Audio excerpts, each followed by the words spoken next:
primeiro lugar, quero presentarvos a dona Ana Beleiro Pérez. Ela é doutora en Filoloxía Hispánica pola Universidade de Santiago de Compostela, onde tamén cursou a licenciatura. Dende o ano 2001 ata a súa xubilación no 2003, foi profesora da Universidade da Coruña impartindo docencia no grau de Español, estudos lingüísticos e literarios e no mestrado de formación do profesorado. A principal actividade científica docente da Ana Beleiro desenvolveuse na área da lingua española. Comezou investigando os verbos de cambio e as construcións medias, tema sobre o que versou a súa tese de doutoramento, codirixida polo profesor Guillermo Rojo, académico de número da Real Academia Española. Bueno, ata aquí unha presentación, eu penso que fría por parte miña. Entón, vamos a trocala un pouquiño. Entón, diremos, quen é, en realidade, dona Ana Beleiro? Ola, bons días a todos e todas. Son Rosalía, a irmá de Xosé María, e vou vos contar quen é Ana Beleiro. Cando entrei na Facultade de Filoloxía da UDC, aló polo 2009, acababan de poñer en marcha o Plan de Acción Titorial, e fixéronme un dos agasallos máis bonitos que me deu a vida sen eu contalo. Asignarme como titora de toda a carreira a dona Ana María Beleiro Pérez. Falar de Ana é falar dun espello en que moitos desexamos mirarnos. É, sen dúbida, unha das millores persoas que coñezo e a mellor profesora que tiven nunca. Ensinaba con tanta alegría que conseguía que o máis divertido duns luns ás 9 da mañá fora ler a morfoloxía flexiva e a morfoloxía léxica de la nueva gramática de la lengua española. Pero o verdadeiro talento de Ana vai máis alá da capacidade de facer atractiva unha materia. É que ten unha gran habilidade para combinar unha excelencia académica admirable, de verdad que ainda é hoxe o día que me sigue abraiando as súas clases, cunha profunda humanidade. É humilde, xenerosa e sincera. En palabras do gran Albert Camus, consideraba os alumnos dignos de descubrir o mundo. É ese un non que moi poucos docentes teñen e ela sí que o ten. Oxalá todas as persoas puderan ter unha profesora como Ana. Todo o mundo quere Ana Beleiro na Facultade de Filoloxía. Só hai que ver como falan dela os profesores, os antigos estudantes, os alumnos. É que estamos diante dunha persoa desas que te tocan o corazón, que deixan nel unha pegada fonda e duradeira. E así é, que 16 anos despois, aquela rapaciña de 18 anos continúa acudindo á súa titora, profesora e agora gran amiga, para compartir con ela dúbidas, medos, alegrías e triunfos, como que sinto xa aquí na presentación do meu irmán, do seu libro Terror Mortis. Gracias, Ana, por acompañar a meu irmán e gracias, sobre todo, por acompañarme a mí no longo da miña vida.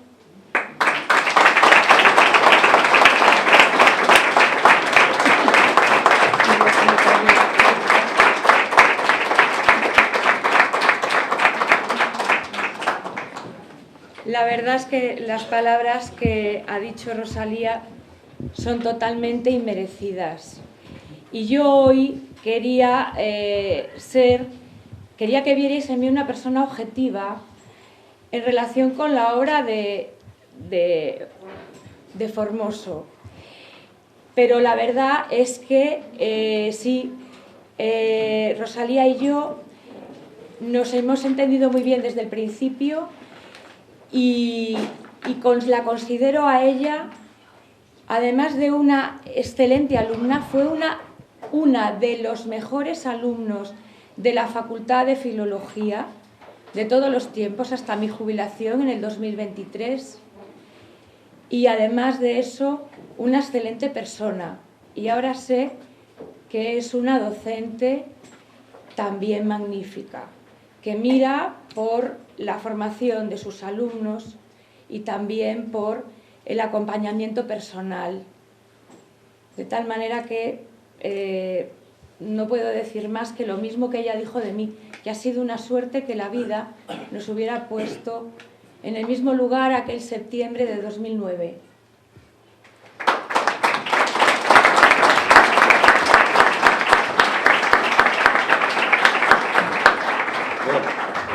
agora toca presentar ao autor de Terror Mortis, Xosé María López Fernández. O meu fillo, que emprega o pseudónimo de Xosé María Ferro Formoso, apelidos das aboas.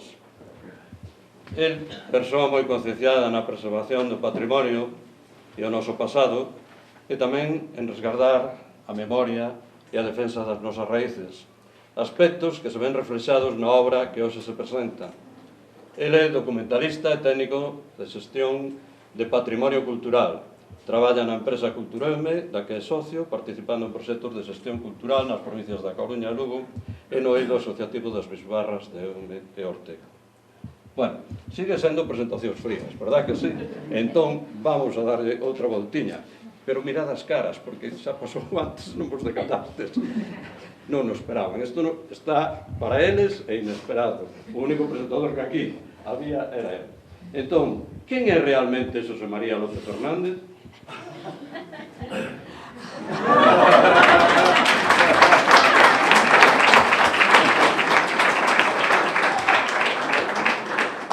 Xosé María é o noso pai. Ás veces reñenos un pouco cando nos portamos mal. Pero busca un ratiño para levarnos de ruta polo monte. E no verán a praia. E xoga con nós.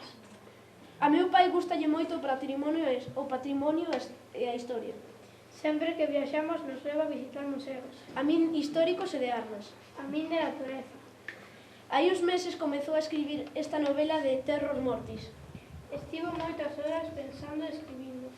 Agardamos que lles guste e grazas por vir.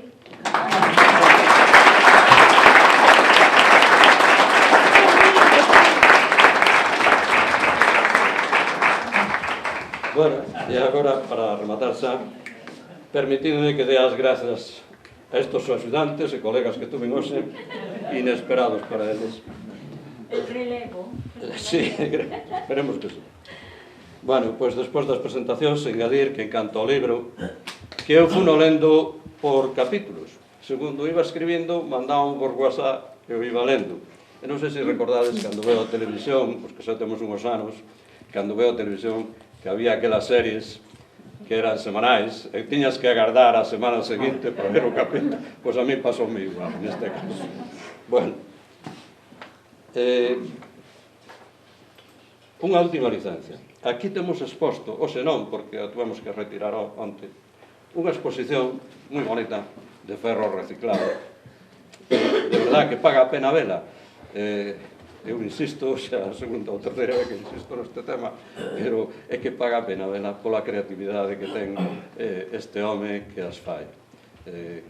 Manuel Armada, de San Román, de Cedeira, son unhas obras feitas con materiais de ferro, con alicates, con tenazas, con descorchadores, e de verdad que fai maravillas, fai maravillas. Onte pasaron 140 persoas polo museo e ni unha sola me dixo nada negativo da exposición. Bueno, tampouco do museo, que conste. Pero bueno, de verdad que chama a atención a exposición. Pois está recollida, a semana o martes a poderedes ver, entón aquí está no piso superior. E bueno, pois nada máis. Moitas grazas pola compaña nun día tan especial para nós. Gracias.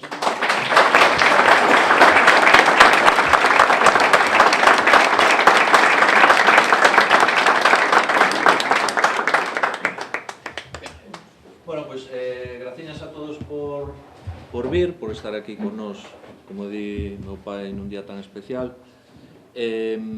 Agradecer tamén ao museo a oportunidade que me brindou de poder presentar hoxe aquí a La Fontaine, o doutor La Fontaine, para que todos o coñezades e para que descubrades un pouco das súas aventuras polas terras das Pontes, nunhas pontes do século XIX. Bueno, non teño palabras de agradecemento tampouco para a miña irmá Rosalía, por moitas razóns, xa por ser miña irmá, sobre todo, pero tamén por axudarme dende un punto de vista bueno, de poñerme en contacto con Ana, que para min foi unha axuda moi prezada, xa que eu a miña, digamos, o meu nivel léxico e gramatical en lingua castelá está moi condicionado porque eu sempre me expreso en galego, adoito expresarme tamén, adoito escribir en galego habitualmente, sempre que teño que escribir algo en castelán tiro de traductor, tiro de corrector, porque tamén pensas en galego e soñas en galego, entón o castelán é unha lingua que non domino tan ben como o galego. Claro, Ana para min axudoume moitísimo, sobre todo a hora de obter máis seguridade, é dicir, porque unha cosa é contar unha historia, outra cosa é como contala, as expresións que utilizas, as construcións gramaticais, bueno, é complexo. Entón, para min, ela solventoume moitísimas dúbidas relativas ao léxico e á gramática, e tamén teñolle que agradecer ter accedido a ler a novela nun tempo récord, porque fai 2 semanas que empezamos a falar, prácticamente. E claro, leo a novela xa 3 veces, ou 4. Dúas ou 3, sí. Algúns fragmentos 4, algúns fragmentos 4. E son 250 páxinas. Bueno, entón, eso, moitas grazas polo teu criterio, polo teu rigor. Non teño tido a sorte de coñecerte como te coñeceu miña irmá, pero a ben seguro que teremos tempo dende hoxe en diante para seguir afundando nesta amizade. Grazas.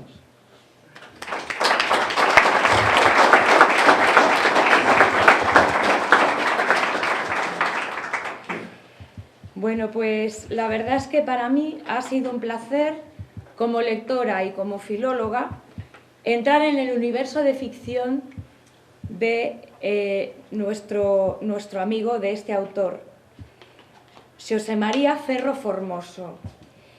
Yo lo conocí a él, a Xosé María Ferro Formoso, cuando me llegó de casualidad, casi de casualidad, o quizá por el destino, la novela en soporte digital. Y a partir de ahí, pues hemos ido conociéndonos un poco más. Yo quiero que hoy hagáis conmigo el recorrido inverso. Vosotros, los que estáis aquí, conocéis a López Fernández, Xosé María, creció en estas calles, visteis cómo fue formándose a nivel profesional también, sus éxitos profesionales. Y lo que desconocéis es al autor Ferro Formoso. Y esa es mi tarea aquí, hacéroslo ver como un autor importante, un buen autor. La verdad es que la novela me gustó mucho y sé que a Ramón Loureiro también. Ramón Loureiro quizá lo conozcáis, es periodista, es fotodocumentalista, recibió el Julio Camba en el 2016, a él le gustó mucho la novela y sé que está vendiéndose muy bien en Amazon. Desde el miércoles 11 de junio se ha puesto a la venta en el top 1 de ventas, por encima de la consagrada Carme Chaparro. Carme Chaparro escribió No soy un monstruo, Delito y Castigo.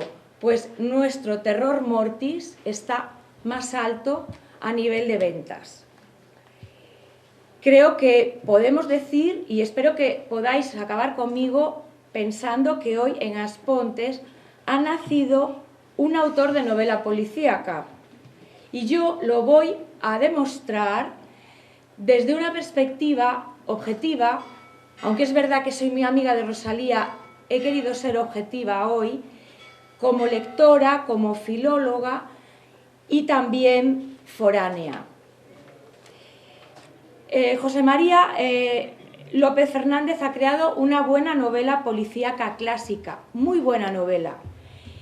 Y me interesa destacar que es clásica, pero también que es original, porque él mantiene un diálogo con autores clásicos que ha leído de joven, que son sus referentes, pero también aporta una originalidad que me parece que hay que destacar.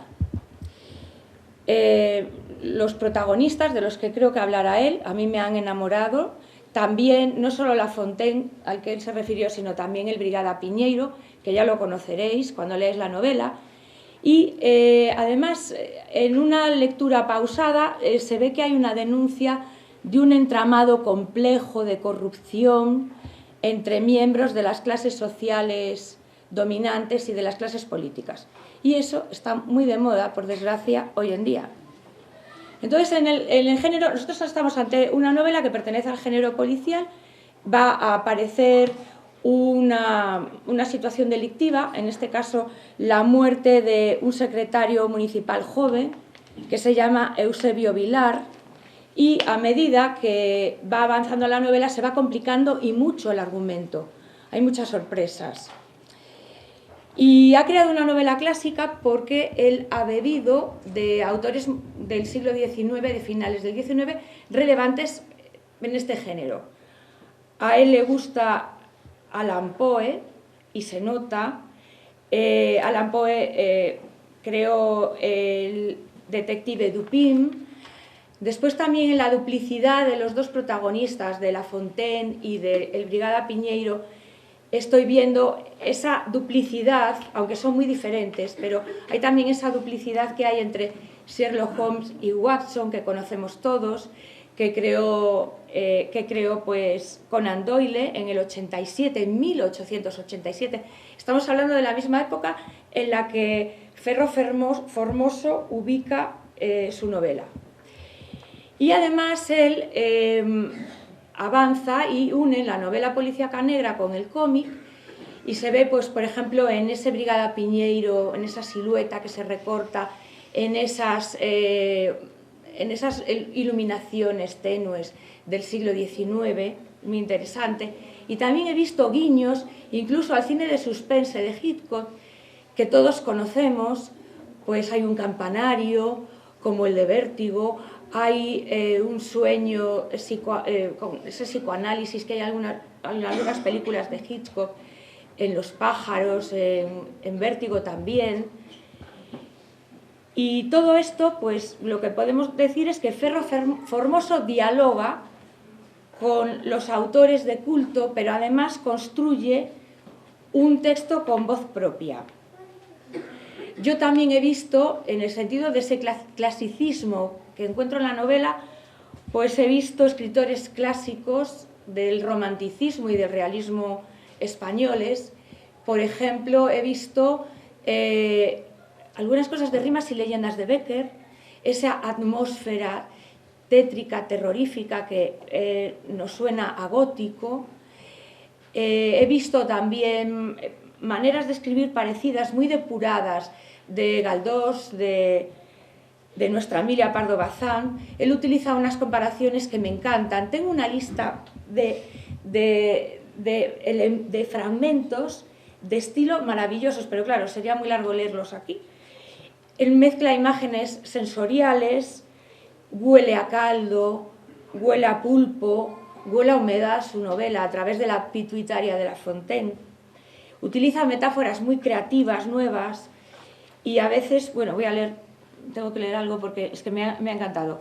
Dice: las calles de puentes eran entonces estrechas cintas de penumbra, flanqueadas por el olor de la piedra húmeda y el silencio rancio de las casas cerradas.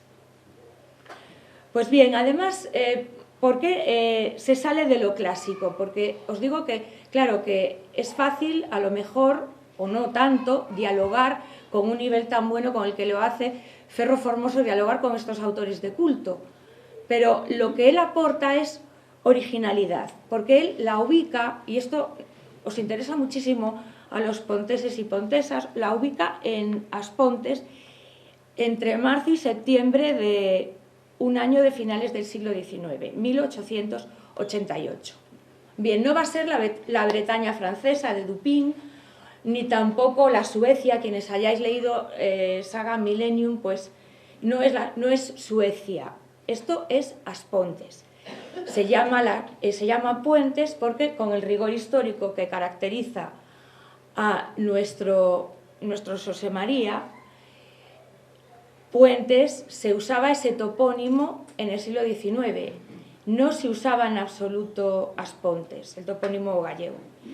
Bien, pues XIX, porque es una época muy interesante, lo podré explicar después, una época en la que vuestra ciudad se transforma. Y además de eso, yo creo que puedo decir, desde mi formación filológica, que con Aspontes ha construido un personaje nuevo en el imaginario literario de este género. En esa vida de la villa era solo la capa superior de algo mucho más profundo y más oscuro, un temblor subterráneo que comenzaba a hacer vibrar cada una de las piedras de sus calles. Esta es vuestra ciudad, en esa época. Creo que hay que ser justos y decir que Xosé María ha hecho un homenaje a las gentes de Aspontes y a la memoria de la ciudad. Bien, hasta aquí he intentado explicar qué importante es lo clásico y qué importante es la originalidad. Entonces ahora me gustaría contaros un poco mi visión de Xosé María como un autor muy consciente de su labor como escritor. Es muy reflexivo también. El Brigada Piñeiro me gustó mucho. Él también quiere preservar la memoria de Aspontes y sus gentes, defiende las raíces, con elementos del mundo tradicional, vuestro patrimonio cultural, como hace este museo etnográfico que nos acoge hoy. Y además lo hace con rigor, porque él es una persona muy rigurosa, y lo hace con rigor histórico, con rigor etnográfico y con rigor lingüístico. A pioneira a nivel europeo en medicina forense, todos os grandes forenses, a ver, el tuvo a sorte de estudar ali porque era fillo de unha súa nai era de orixe francés e o pai era galego, era da Coruña, non? Entón el tivo a sorte de estudar ali. Claro, empapouse de todo ese coñecemento científico incipiente, porque neses momentos do século XIX, pois a ciencia estaba emerxendo as técnicas científicas, as técnicas avanzadas en medicina forense, que é un ámbito que eu non controlo, que me dixo moita xente, oye, pero como fixeche esta, e Ana tamén mo dixo, como fixeche esta, bueno, porque faz unhas descripcións moi correctas, documentándome, buscando información, en base tamén a libros pois como de Allan Poe, bueno, e de outros autores tamén máis modernos, non? E ao final pois chegas a construir un relato, pero en base a documentarme. Eu non teño coñecementos de medicina forense, pero tampouco teño coñecementos de como funcionaba unha unidade da Garda Civil de finais do século XIX, e tuve que buscar información de como vestían, de como... É dicir, eso ao final vas construindo un relato en base a un proceso de documentación que non deixa de ser algo que eu habitualmente fago no meu día a día profesionalmente. Entón, pois xurde así. Claro, o tempo, por que finais do XIX? Porque é un tempo de cambio, non? Onde parece que toda Galiza estivo sempre sumida nun soño profundo ata ben entrada a metade do século XX, non? Estamos aí nese cambio, igual que estamos agora a día de hoxe, ainda que non nos decatemos, porque todo isto da inteligencia artificial vai a barrer dunha maneira excepcional a nosa realidade, e eu creo que non somos moi conscientes dos cambios que se veñen, pero vai a ser unha revolución, como foi a revolución industrial. E bueno, ao marxe desta puntualización, estaba a dicir que esa época de finais do XIX e comezos do XX pasan moitas cousas, a industrialización, a chegada dos automóviles, a chegada da electricidade, bueno, a fotografía, bueno, moitas cousas que acontecen nese período, e Galicia pasa de ser unha sociedade eminentemente rural a a ter un cambio moi profundo a moitos niveis que vai a transformar completamente a realidade, non? Despois tamén hai unha cuestión aí que quería salientar, a diferencia entre as grandes cidades, como podía ser a mellor a Coruña ou Ferrol, con respecto a Galicia máis rural, como podía ser as Pontes, non? E xa incluso a contraposición co que era as Pontes nese momento, que sí que tiñan uns certos servizos que, por exemplo, o Freixo non tiña. O Freixo xa era outro escalafón máis no mundo rural. Ou a Bacariza, que tamén sae, ou o Sá, que tamén sae, ou, bueno,